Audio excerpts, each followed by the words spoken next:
আজ 3 জানুয়ারি। সকালবেলা উঠেই আমরা রেডি হয়ে নিয়েছি, তাড়াতাড়ি করে খেয়ে চান করে, যে আজকে হচ্ছে আমাদের একটা ডে ট্রিপ প্ল্যান করা হয়েছে।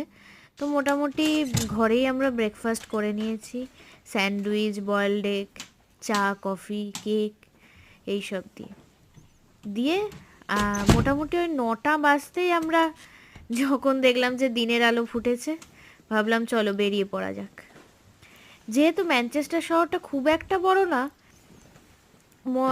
ম্যানচেস্টার শহরটা তাই পায়ে হেঁটেই মোটামুটি কভার করে নিয়ে যাবে। এটা আমাদের হোটেলের রিসেপশন বা হোটেল থেকে বেরিয়েই এবার আমরা প্রথমে যাব হচ্ছে ক্যাথিড্রাল।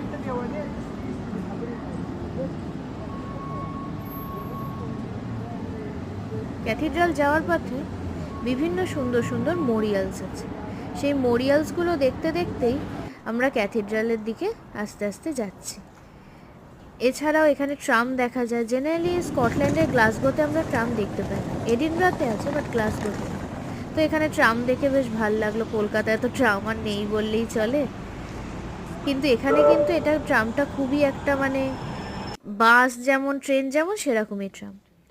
যাই হোক, এবার এটা হচ্ছে ক্যাথিড্রালে এই অর্গানটা জেনারেলি ওরা প্রেয়ার যখন করে তখন এই অর্গানটা বাজানো হয়। এটা ম্যানচেস্টারের সব থেকে পুরনো ক্যাথিড্রাল।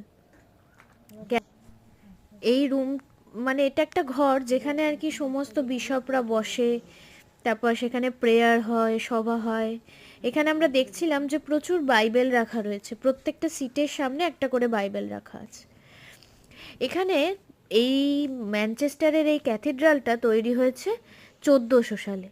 তখনকার দিনের সেই ইতিহাসটাকে খুব সুন্দরভাবে এখানে ধরে রাখা হয়েছে, যেটা দেখে খুব ভাল লাগলো। বিভিন্ন কাঠের কাজ, আর্চগুলো সত্যি মানে দেখার মতো।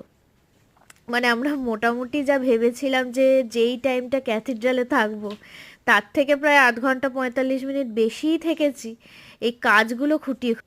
সত্যি প্রত্যেকটা কাজ খুব সুন্দর।